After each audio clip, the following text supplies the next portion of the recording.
In this video, I will be explaining how you can study for your CSEC English B Paper 2 examination. When you sit down and think about all you have to learn, everything you think that you need to memorize, I guess you can end up feeling a little bit like this guy, right? It's just too much. But I'm here today to tell you not to think like that. It's all about your mindset. So let us look at what you need to know and how we can break that down into manageable steps. You should know at least one novel, 2 plays, 10 short stories, and 20 poems. Some teachers may decide to do 2 novels and 1 play, or 1 novel and 2 plays, but many are not able to cover every single thing. So if this is what you know, 1 novel, 2 plays, 10 stories, 20 poems, then that's fine.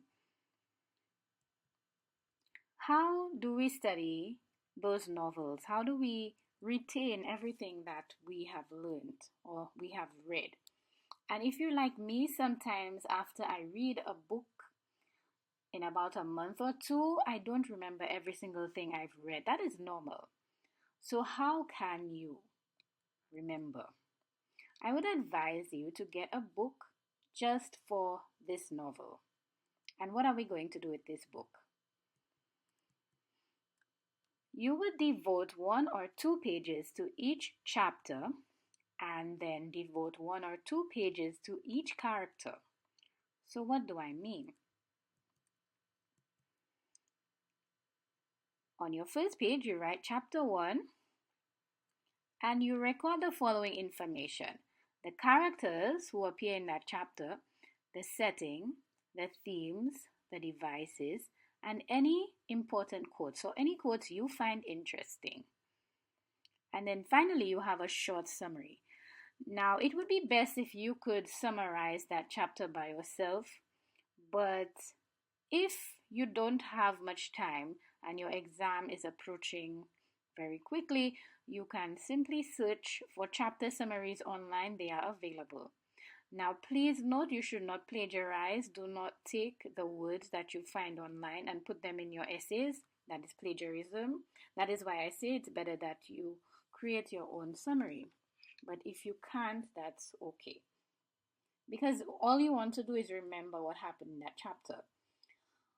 On the next page, chapter 2, you do the same thing. Who are the characters in that chapter? Where does it take place? Themes, devices, quotes, and another short summary. So I'm going to show you one example using Breath, Eyes, Memory by Edwidge Danticat. But really and truly, you can use this for any novel. Then chapter 1, my characters are Tante Attie, Sophie, who is 12 years old.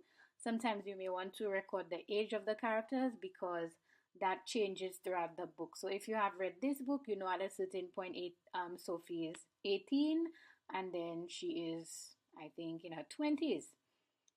So we also have Sabine, Monsieur Augustine's wife. I've only written down the names of the major characters who appear in that chapter. There are other characters too, like the children and the people at the potluck, but that's not very relevant. The setting, Haiti, Croix de Rosé. Themes, love and family relationships. And as you read, you write more of the themes that you identify. Then we put the quotes. I wrote this one because I like it. After Tante Attie buys the lottery ticket, she said the lottery was like love. Providence was not with her, but she was patient. So with this quote, I can remember that Tante Attie doesn't believe that she's lucky when it comes to love and romance, but she's still being patient. And my very short summary. So in that chapter, Sophie returns home from school. We learn that Attie does not know how to read. She spent her childhood working and feels like she is too old to learn now. She buys a lottery ticket from Sabine and mentions Sophie's mother, Martine. Sophie gives her a Mother's Day card, which she refuses.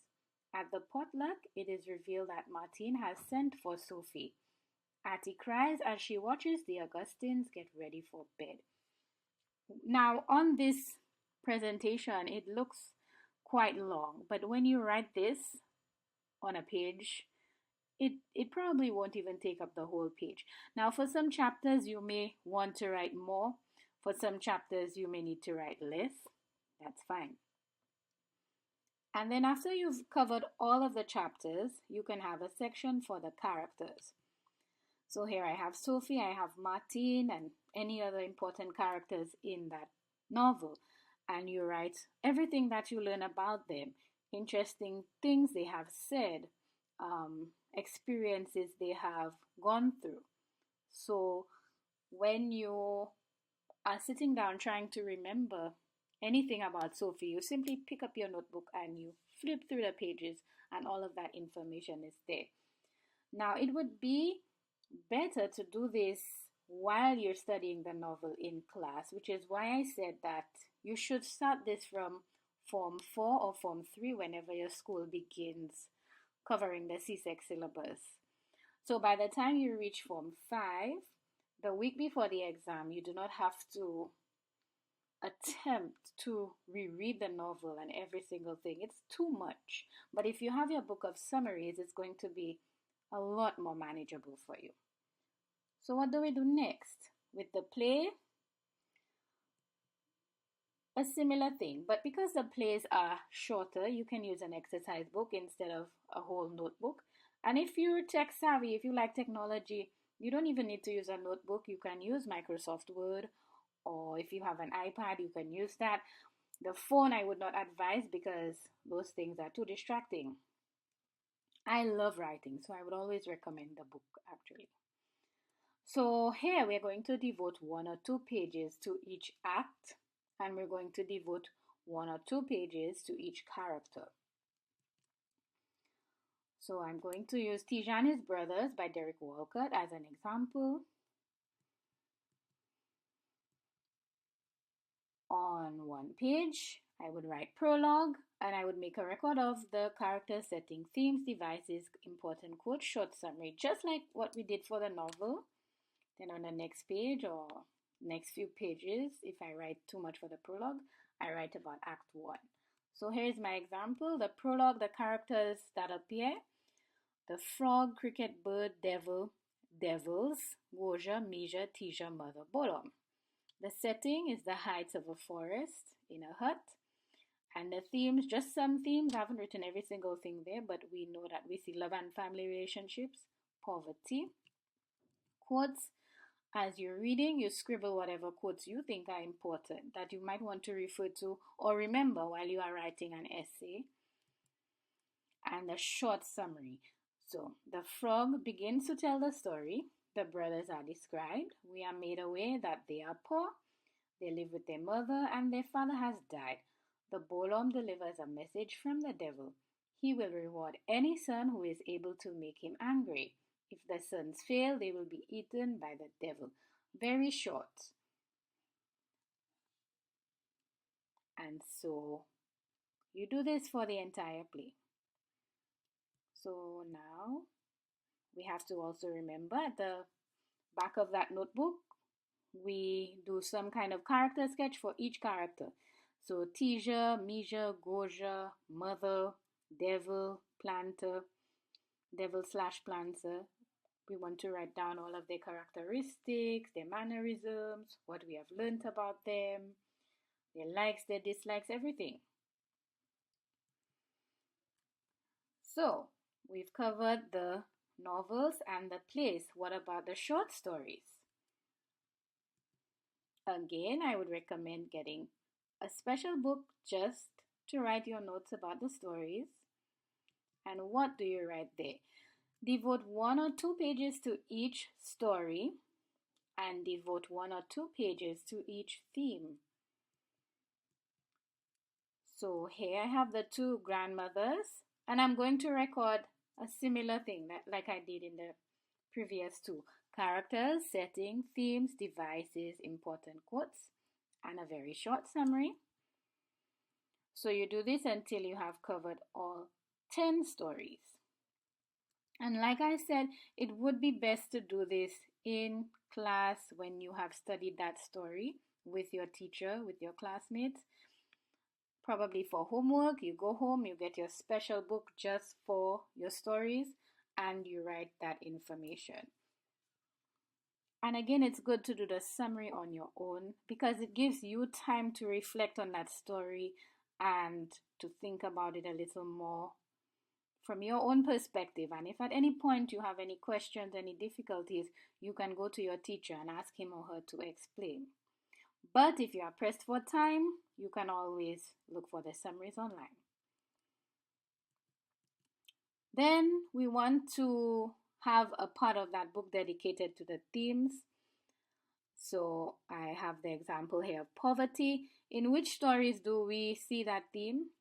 We have the man of the house, the two grandmothers, Mom Luby, and the social worker, the boy who loved ice cream.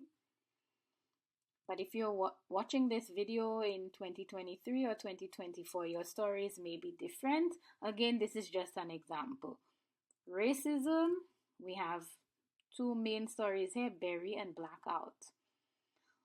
Very often, CSEC is going to ask about a theme, and you have to identify stories where that theme is present, or you are actually given the theme and the stories, and you have to consider that. So it's very good to know your themes. And finally, we move on to the poems, 20 poems. It seems like a lot, but when you break it down, it becomes manageable. So again, I recommend the book. You can probably use the same book that you use for the stories because one notebook, you will not fill up that entire notebook. So you can have this book for your stories and your poems. And what are we going to do with this one? We're going to devote 1 or 2 pages to each poem. So you have poem, but the information that we are recording here is different because we know that poetry is quite different from prose, quite different from drama. So we want to make note of the form, the devices, the tone, the mood, themes, and any lines which are worth memorizing. Realistically, you are not going to memorize 20 full poems unless you're a genius. And if you're a genius, that's wonderful, but most of us aren't. So in every poem, there is at least one key line that you want to memorize so that you can make reference to that line in your essay. Here's an example. So I'm using Olag by Mark McWatt. The form is free verse, dramatic monologue. The devices that we can find in that poem are alliteration, simile, rhetorical questions. The tone is solemn, the mood is thoughtful. The themes that occur are death, folklore, the supernatural versus reality, women in society. Lines to memorize, well, this is just one of my favorite lines in the poem. You think I wouldn't rather take my blood in seasoned fat black pudding like everyone else? So this may seem like a lot, but trust me, it is going to save you time in the long run. You use your notes to study instead of reading the novels again, reading the plays again, reading every single thing again right before your exam. You can simply pick up your notes, your summaries, and go through them. And then refer to the text if you are puzzled about something. If you need a refresher or something, that's when you pick up your actual text and you read it. And then after you have done that, what else can you do to study? You can do past paper questions. And this channel is here to help. So continue working hard, and I wish you all the best for your exam. This is just one technique to study English B. I'm sure that there are others. If you have any other ones that you can think of that can be helpful to other students, you can post them below so that we can all learn from you. I hope that this video was helpful, and I will see you next time.